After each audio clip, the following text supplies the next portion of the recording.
नमस्कार. जय हरी माऊली. आषाढी एकादशीच्या तुम्हा सर्वांना खूप खूप शुभेच्छा. एकादशीच्या उपवासाला नेहमीच साबुदाणा खाऊन कंटाळा आला असेल तर आज आपण बनवणार आहोत अगदी 5 मिनिटात तयार होणारा, शरीराला थंडावा देणारा आणि चवीला अप्रतिम असा दह्यातला गोड साबुदाणा.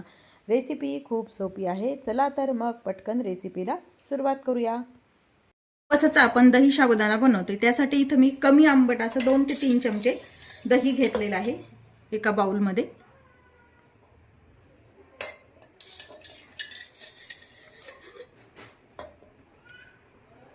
यामध्ये आपल्याला 2 चमचे साखर टाकायची. जसं तुम्हाला गोड आवडतं तशी तुम्ही यामध्ये साखर वापरू शकता. थोडीशी वेलची पूड आणि दह्यामध्ये साखर छान विरघळवून घ्यायची.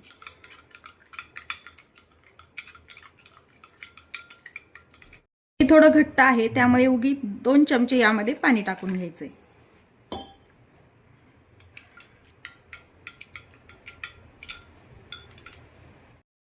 इथे मी थोडासा साबुदाणा गरम करून साबुदाणा खिचडीला जसं आपण पाण्यामध्ये 2-3 पाण्याने धुवून भिजू घालतो तसा हा भिजून घेतलेला आहे. खूप जण डायरेक्ट साबुदाणा भाजून घेतात आणि दह्यामध्ये किंवा ताकामध्ये भिजवतात. तसं केलं तरी चालतं, पण हे साबुदाणा आधी भिजवल्यामुळे तुम्ही झटपट हा दही साबुदाणा तयार करू शकता. आता हा साबुदाणा यामध्ये टाकून घ्यायचा आहे.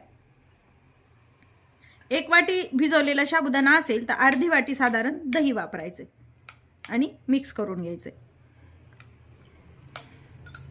हा खूप जण फक्त गोड करतात, काही जण याच्यात मिरची वगैरे घालून तिखट पण तुम्ही बनवू शकता, म्हणजे मीठ वापरून पण बनवू शकता.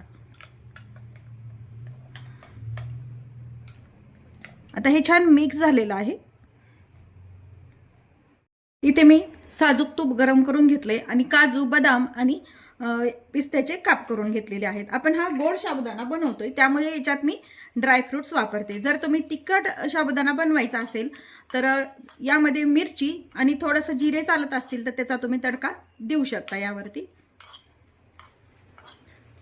थोडेसे ड्रायफ्रुट्सचे काप तुपावरती भाजून घ्यायचे. तर काप तुपामध्ये छान तळून झाले आहेत, यावरती टाकून घेऊया. छान मिक्स करून घ्यायचे.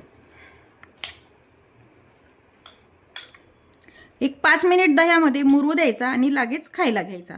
जर तुम्ही कच्चा साबुदाणा भाजून टाकला असता तर तो जास्त वेळ मुरायला लागतो. हे इन्स्टंट तुम्ही दही साबुदाणा तयार करू शकता. ड्रायफ्रुट्स मी शिल्लक ठेवले होते वरतून गार्निशिंगसाठी.